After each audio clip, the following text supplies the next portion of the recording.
All right, hello everybody. This is the Fantasy Sports Boss with a fantasy football podcast for you. It is Monday, December 4th, 2023. I haven't done a podcast in a while, so I thought today would be a good day to do it. I want to go over all of the action that took place yesterday. And what was a very injury-marred fantasy football week 13. I mean, and add into the fact that it was bye-mageddon with 6 teams on a bye. It was a very, very difficult week for many, and discussed a lot of the injuries this morning on that separate podcast video. Some updates already that we've heard throughout the day. Derrick Henry is not in concussion protocol. So Tajay Spears, who I said was the number one waiver ad this week, we can now pull back on that. He actually really even shouldn't be on waivers, but that is good news that Derrick Henry is no longer in concussion protocol. So it seems all systems will go for him, for week 14. Derek Carr is in concussion protocol. Only for the second time this season, he suffered a concussion. Also, the second time this season, he suffered multiple injuries in the game. Also has a shoulder problem. And, when it comes to Carr, and anybody who's a fantasy owner of Chris Olave can tell you this, because, they've seen how Olave has done so much better with Jameis Winston than with Carr, because Carr can't just, he can't make those deep throws anymore like he, was able to do even last year with Devontae Adams. But Derek Carr never seems to get hurt bad enough to knock him out of a game. Now, I know that the Saints are committed to him with the salary and whatnot, but you can't tell me that Jameis Winston would not give the Saints a better opportunity to win than Derek Carr. I mean, if you're watching the games. So we'll have to see what happens there. But Derek Carr, has a tendency of playing in these games when he's banged up and injured. Chris Olave owners, just stay tuned on this one. Ramondre Stevenson, I have not seen an update on his ankle injury. I don't think he's going to play this week. So Ezekiel Elliott, if he is available on waivers, you want to pick him up. I'm going to go over that more in detail tomorrow for Waiver Wire Tuesday. Elliott made the best of what was a really bad situation, losing 6-0 in a driving rain against the Chargers. The Chargers team, who let their fantasy owners down across the board as well. Justin Herbert, single digits. Austin Eckler, third week in a row now. Austin Eckler at single digits. Keenan Allen, barely over 10 PPR fantasy points. So it's just one big mess there as well. And the Patriots. Now, how about this? So Ramondre Stevenson, I don't think is playing Thursday. But the Patriots are playing the Steelers. And Kenny Pickett out 2 to 4 weeks after having surgery earlier today. And the over-under as we speak before I came on for this game is 30. 30. So Patriots, Steelers this Thursday night. And listen, Al Michaels is a little bit of a curmudgeon. He's very opinionated, get off my lawn kind of guy at this stage of the game, and what really is a Hall of Fame broadcasting career, no doubt about it. You almost got to feel for him, to have to broadcast this mess of a game that's coming up on Thursday. But with the over-under of 30, it just goes to show you how pathetic both of these offenses are. And again, guys, same thing I've been saying week after week. The state of quarterback play in the NFL I don't think has ever been worse. Every week now, whether it's Bryce Young in Carolina, whichever the Jet quarterbacks are out there, Steelers with, Kenny Pickett, now Mitch Trubisky, the Atlanta Falcons. I mean, it's just on and on and on. The Cleveland Browns, the quarterback play is simply abysmal, and it's making a lot of these games really difficult to watch. Speaking of the Jets, so how about this? This falls under the you have some balls heading. So after benching Zach Wilson, Jets went through Tim Boyle for 2 games. Benched Tim Boyle yesterday in the third quarter for Trevor Siemian. And Siemian turned the ball over, fumbled it 3 times in 2 drives. Obviously, he's not the answer either. But now the Jets apparently were contemplating going back to Zach Wilson for Week 14. And apparently Wilson has reservations about playing. He doesn't want to be in there. Now, how about that? So here you have a guy who is going to go down. It's already solidified as one of the all-time biggest busts at the position, who's known more for banging his mom's friend than anything he's done on the field, who's been simply god-awful every time he plays. And now he's telling the Jets that he may not want to play, that he has reservations about playing. Now, if this is not like the classic millennial athlete, I don't know what is. Like, you got to be kidding me. And there's actually people saying, like, oh, the Jets, I don't blame them. The Jets offensive line, bullshit. Especially for Wilson. He may never get an opportunity to start ever again. You got Joe Flacco coming off the couch, throwing for 2 touchdowns for the Cleveland Browns yesterday. And this kid can't be bothered? Now listen, New York, the media's tough. He's been ripped to shreds, but he's deservedly so. And the Jets fucked this up from the beginning. They fell in love with the way he threw when he was in shorts. He played nobody at BYU.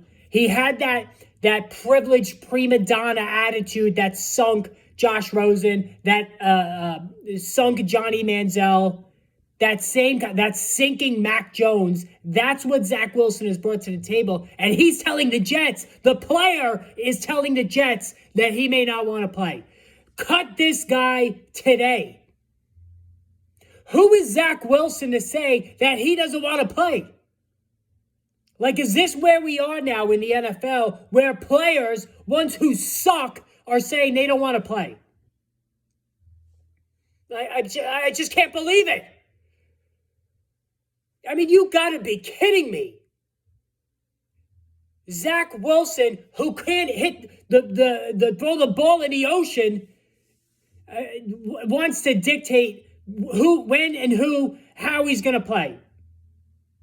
I mean, you cannot make this stuff up.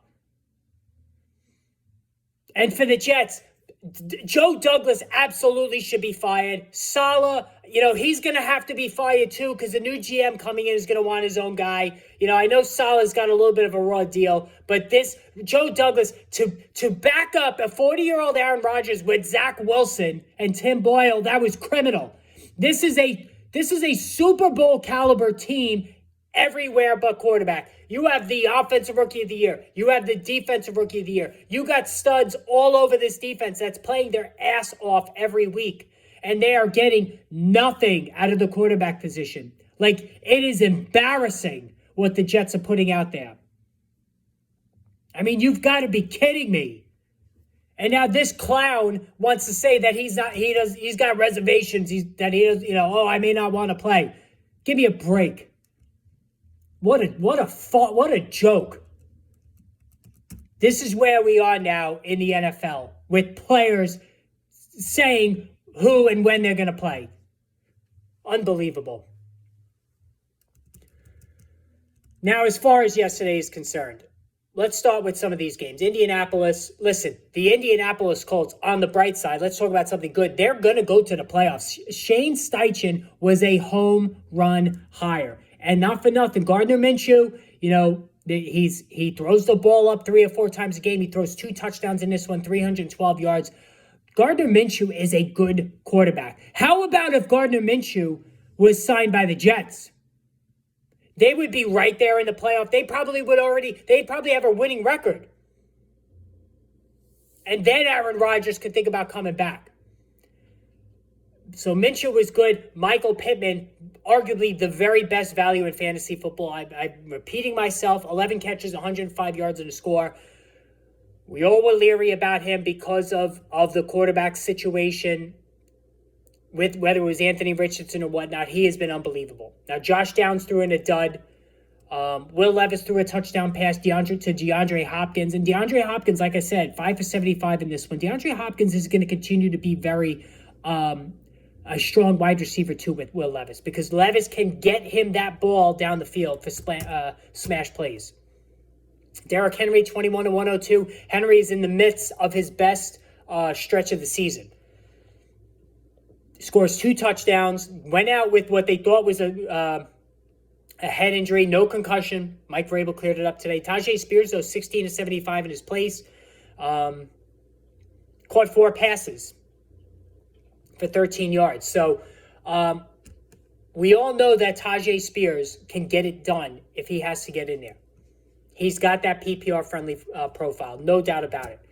All right, Chargers 6, New England nothing. I mean, like, what more could you say about the state of both teams? Like, it's over with Bill Belichick in New England. It's over for Brandon Staley. I don't care that they won this game. Like, yes, it was pouring. Yes, the Chargers really didn't try hard. But, I mean, what in the hell is going on with Austin Eckler? Clearly I think he's playing hurt. Single-digit fantasy points 3 straight weeks. You have to play him if you're an Eckler owner, which I am. It's just been a really, really rough go of it. 14 of 18 on the ground. 2 catches for 9 yards. Like, he's not even involved in the passing game. Keenan Allen, 5 of 58. All right, you know what? You can give Keenan Allen a break. Justin Herbert, 22 of 37. No touchdowns, 212 yards. I mean, he's starting to get dragged down now. Justin Herbert, who is a top quarterback, being dragged down because of the surrounding mess that is this coaching staff and the state of the offense. Losing Mike Williams, listen, we didn't know it at the time, but losing Mike Williams was like a death rattle for this team. Like, he stretches the field so much, it opens up the underneath for Keenan Allen, Gerald Everett, and Austin Eckler. And that's just not happening right now. Opposing defenses can condense that box and buck these guys in. All right, Detroit Lions, they needed a get-right game after the embarrassment on Thanksgiving. They got it 33-28 over New Orleans. We know that Derek Carr got hurt. Jameis Winston came in 2 for 5. It was a Taysom Hill game, 13 for 59 on the ground with the score. 2 catches for 15 yards. I absolutely would use him this week against Carolina. There's always a chance the game gets out of hand whenever anybody plays Carolina, but you have to put Taysom Hill in there. I said it was Taysom Hill time again this week, and he came through. Alvin Kamara, 14 of 51 on the ground. Again, he's not lighting the world on fire. 3.6 a carry on the ground, but he got 2 touchdowns on the ground. And this is key. He got 4 red zone carries, and that's not what we've seen from Kamara to this point. It's usually been Taysom Hill with the gadget plays. But now Kamara, if he's getting goal line work, great. And then he caught 6 balls for 58 yards. Just an absolute PPR cheat code. If you waited through those 3 games, through his suspension, like, you're being handsomely rewarded right now. Like, he's as good as any running back in football. And he wasn't done. Like, I had some reservations about him. He's 28 years old, right? The average has slipped. So there is some sign of age with the rushing average. But overall, he's been stupendous. Chris Olave, 5 for 119. Ridiculous that he even played off the concussion. Jared Goff, 2 touchdown passes. All right. The running game was weird. So David Montgomery, yet another touchdown. I think he's up to 8 now on the ground. Like, every week he's scoring. 18 carries for 56 yards, so 3.1 per carry, but that's who David Montgomery is. Like, he just 3 yards in a cloud of dust. Jahmyr Gibbs' usage was puzzling. 8 carries for 60 yards, so again, very explosive. 1 catch for -6. Like, he wasn't even involved in the passing game. Things tilted toward David Montgomery again. I know they got up big in this one early, but, again, I thought Gibbs would be more involved. Sam Laporta, 9 for 140 in a score. And here's the interesting thing, guys. Tight end has been a cesspool outside of the top 2 or 3 guys for as far as we can remember. One of the major themes of the 2023 season is this influx of insane talent. The last 2 years, really, because you want to include Trey McBride, who we'll get to. Sam Laporta, Trey McBride, Luke Musgrave in Green Bay, Dalton Kincaid. Like, the rookie tight ends are all killing it. And this is now going to really buffer up and make this tight end position, which has always been very frustrating to handle in fantasy, make it deeper than ever before next year. So to where you don't have to now reach for Travis Kelce or Mark Andrews. Dallas Goedert, who went in the top 6, has been bust. Darren Waller, top 6, he went bust. Hawkinson's been great. Kittle, hot and cold, but, he's been solid. Andrew's gone bust because he got hurt. Travis Kelce's numbers are down. Are we seeing age? Maybe. But this influx of the tight end this season and last with Trey McBride is really going to help this position going forward. Rare off game for Amon-Ra St. Brown, 2 for 49. He did score, so that was good to see there. I think the Lions are going to be fine. Listen, Atlanta 13-8 over the Jets. I don't want to spend any more time on this that I have to. You have to feel for Garrett Wilson, though. He was open all game, and they could not get him the ball. 3 for 50 in this game. Breece Hall, another shitty game from Breece Hall. 13 carries for 16 yards. Like, just horror show stuff. Luckily, he caught 6 passes for 29 yards. He's doing almost all of his damage in the air. Nothing on the ground. The Jets have managed to neuter the arguably two of the best young players in the NFL at their positions. And then you have the Atlanta Falcons. Like Desmond Ridder, say what you want about him, he's actually successfully managed the game for the Falcons. But Bijan Robinson, another bad game. 18 for 53, 2.9 per carry. Like Bijan Robinson has been in that low teen mark for like 7 of the last 9 games. In the passing game, 3 for 26, not great. Drake London, 1 for 8. Like just, we beat the drum on this all year. And here's the worst part of it. The Falcons won the game. They're right there in the playoff picture. If they make the playoffs, they're not going to fire their coach. They're just not going to do it. So then we're going to be stuck with this mess again next year. And as much as I love Bijan Robinson, I went on record saying he was going to be the number 1 pick next year. That's not happening now, and especially with Arthur Smith back next year. Arizona Cardinals. Are they gonna draft Caleb Williams or Drake May? They won 24-10 over the Steelers. It's a bad loss for the Steelers because they've lost their quarterback now. Big trouble here. Najee Harris, 16 for 63 on the ground. Jalen Warren, 9 for 59. He ran the ball well, but he really wasn't involved in the passing game. If he went in on Pat Frymuth off his big game last year, he caught 3 passes for 29. Other than Najee Harris, I still wouldn't play any of these players. Jalen Warren and PPR, maybe. Especially now Mitch Trubisky. You can't play anybody else. No Pickens, no Deontay, no Pat Frymuth. Kyler Murray, really difficult day weather-wise, 145 through the air and a touchdown. He ran for 20 yards. How about James Conner? Like I didn't anticipate this happening. I benched him in my friends and family league, 25 for 105 and 2 scores. No catches in the passing game. Listen, James Conner has been a really good receiver in this league for a long time, but that part of his game is now done. The times he has caught the ball this year, he literally just goes right down. But, he's run the ball fairly well. You hate that Kyler Murray steals touches around the goal line. But I think James Conner proved in this game that he can get the job done still. Trey McBride, 8 for 89 and a touchdown. Like, the guy is the real deal. He's been, I think, tight end 2 now. 2 or 3 over the last month plus. Wide receiver in a tight end's body. And now that Zach Ertz is gone, having released him, Trey McBride is a must start the rest of the way. If you started Marquise Brown, condolences, not a single catch. And, he clearly wasn't right. Miami Dolphins, 45-15 over the Commanders. No catches for Terry McLaurin. So if you're a Terry McLaurin owner, wow. I mean, it's just as bad as it gets. Sam Howell is in a slump. Threw a pick 6, no touchdown passes. He ran for 2 scores, 23 yards on the ground. Like, I've been singing the praises for Sam Howell all year, but, it's gotten pretty ugly. Now, they're off this week, as are the Cardinals. But just an ugly day again for the Commanders. As far as Miami is concerned, Tua Tagovailoa, 280 yards passing, 2 touchdowns. The running back situation. So Raheem Mostert, 11 for 43 in the score, not involved much in the passing game, 1 catch for 8 yards. Devin Achane, 17 for 73, 2 touchdowns on the ground, 3 catches for 30 yards. But the first half, when this game was competitive, Mostert was on the field for the majority of the snaps. And then as the game got out of hand, then it was the Achane show. I think going forward, it will be a 50-50 split.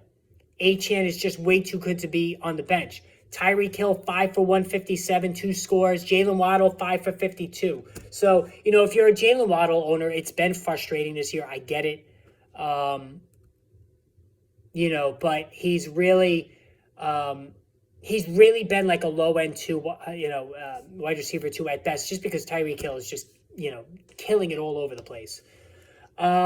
Houston Texans 22-17. We talked about the Tank Dell thing, just devastating. But if you're a Nico Collins owner, this is a league-winning situation. 9 catches for 191 yards and a touchdown. Just an insane game for him. I think Noah Brown, who, had 2 targets, didn't catch a ball. I think he's going to be back in the circle of trust next week. If he's available on waivers, I would get him. It was interesting, too. Dameon Pierce got 15 carries to Devin Singletary's 8. So I think we could pump the brakes on Singletary. Pierce maybe is a flex play. CJ Stroud, a little bit of an injury scare, a concussion scare, but came back to 16 to 27, 274 and a score, 11 yards on the ground. For the Broncos, Russell Wilson, 1 touchdown, 3 interceptions. Very frustrating day for him. Javonte Williams, again, he's getting the carries, 13 for 46 on the ground, but there is no juice in his legs. 3 for 24. I think we do have to concern ourselves a little bit that devastating injury to his knee last year, where he tore his ACL, tore his MCL, had some meniscus damage, was so devastating that it has robbed him of some of his speed.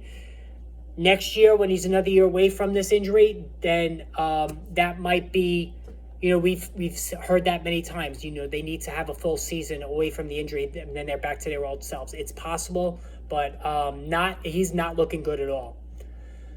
Tampa Bay, 21-18.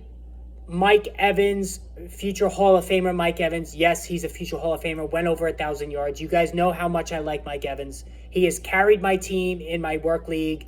7 for 162 and a touchdown. Is there anybody in football outside of Tyreek Hill who puts forth these insane yardage / reception touchdown performances than Mike Evans? I don't think there's anybody else that does it as consistently as he does. It was just ridiculous how open he was. And to me, Mike Evans is arguably the most underrated player in all of football.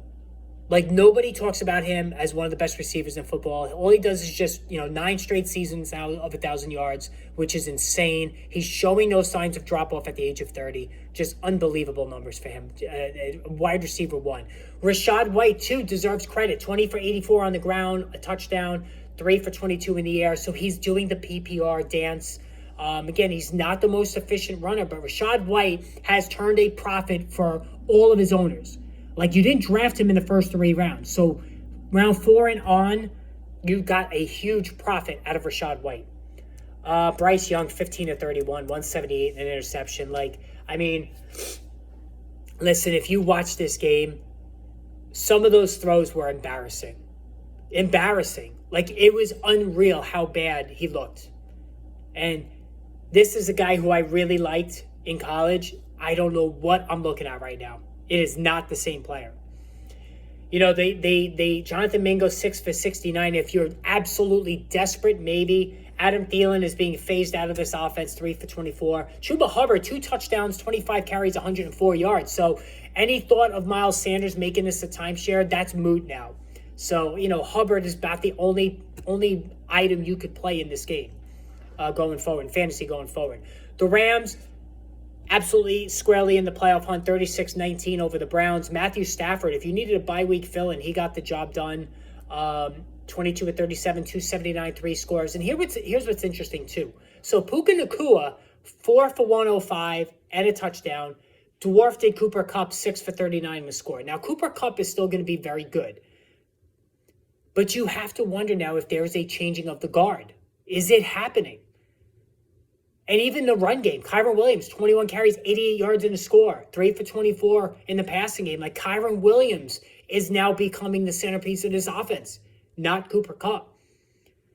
Now, Kupp, snapped the 4 straight weeks of single-digit PPR points, which is staggering. But he looks like he's slipping a little bit. And Nacua, the value of the year, not even a contest in terms of wide receivers. All right, Amari Cooper, concussion, 3 catches for 34 yards. We have to see what happens here. After Olave got cleared last week, I have no idea with this protocol, this joke of a protocol. The Eagles going down 42-19 to a motivated 49ers team who they are the best team in football.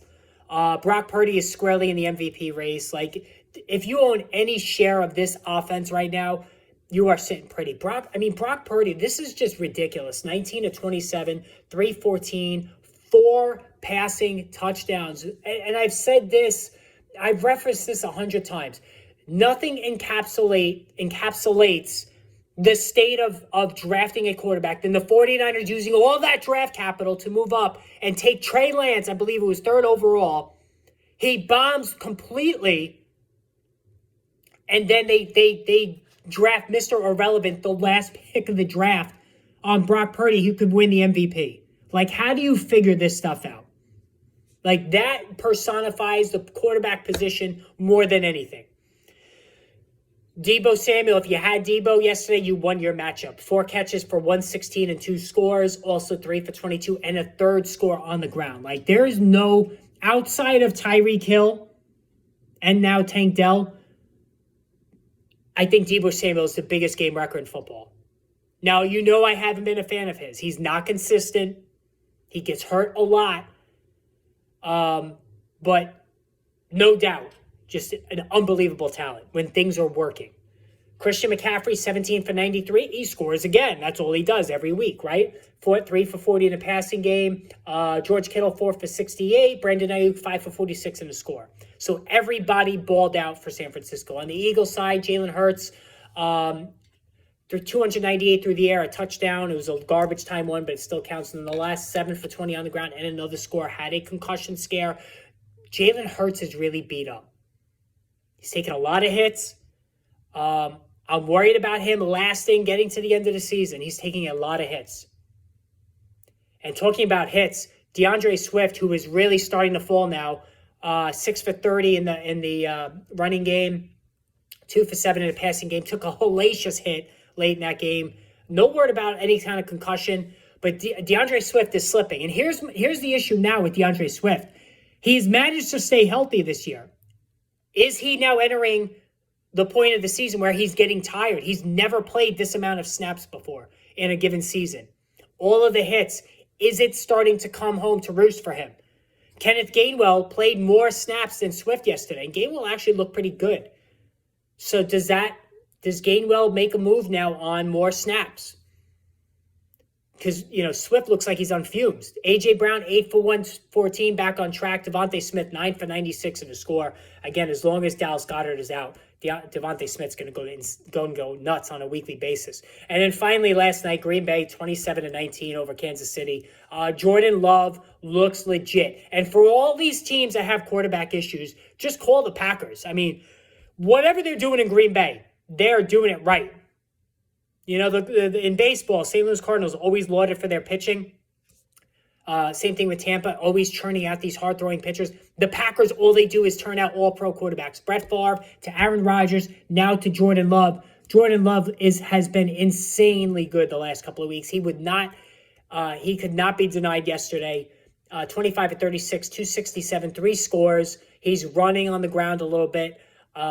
Just unbelievable. And this team has an insane collection of young talent. Christian Watson, 7 for 71 and 2 scores. We're finally seeing that Christian Watson that you paid for. Did hurt his hamstring. I have to be a little bit concerned about that. Jaden Reed has been a revelation for a Debo Light. And on the Chiefs side, Pat Mahomes, 21 of 33 in the score, but he's not playing well. And other than, Rashee Rice, 8 for 64, Travis Kelce, 4 for 81. Kelce doesn't look like himself. Isaiah Pacheco helping out, 18 for 110 in the passing game, in the running game and the score before he stupidly gets ejected. Caught 3 passes for 13 yards. Like, nobody else is contributing. I mean, Richie James, 1 catch for 12 yards. Just not a good situation at all for Pat Mahomes, who only threw 1 touchdown pass. So anyway, guys, that's my take on the state of what happened in fantasy yesterday. So tomorrow I will do a waiver wire Tuesday stream. I just thought it'd be nice to change it up a little bit, do another um, do another podcast for you guys. So, and again, sorry for the rant about the Jets. I just couldn't help myself there. It was absolutely ridiculous. But tune in for tomorrow. Hit that subscribe button if you're new, and we will chat then. Have a good evening, everybody.